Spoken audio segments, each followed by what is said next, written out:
So hello guys, फेरि पनि हाम्रो अर्को कस्टमर आइसक्नु भएको छ। कलियाबाट उहाँ आउनु भएको छ, सपिङ गर्नुभयो। अब उहाँको चिठा निकाल्ने पालो छ। म्याम एकदमै हतारमा हुनुहुन्छ चिठा निकाल्नको लागि है, एक्साइटेड हुनुहुन्छ हैन। सो निकाल्नु होला, एउटा चिठा निकाल्नु होला। उहाँले एउटा चिठा निकाल्नु भयो।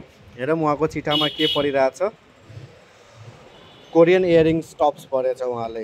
Korean earrings tops daily usable tops परेको छ। त्यसपछि अब अर्को कुपन छ हाम्रो, डिस्काउन्ट कुपन, त्यो निकाल्नु होला।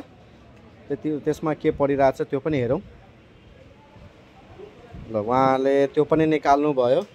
हेरौँ कति 10%। ल, नेक्स्ट सपिङमा तपाईँलाई 10% डिस्काउन्ट पाउनुहुन्छ हैन। अब तपाईँको कोरियन इयरिङ्स म निकालेर दिइदिन्छु।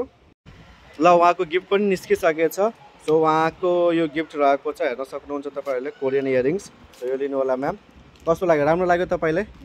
राम्रो लाग्यो है। सो कलियाबाट उहाँ आउनु भएको छ। गाइज तपाईँहरू पनि छिटो छिटो आउनु होला। छिटो छिटो आएर अफरको फाइदा उठाउनुहोस्। जब अब हामीसँग 2-3 दिन मात्र छ, छठसम्मको लागि अफर छ। छठपछि हाम्रो अफर पनि सकिन्छ है।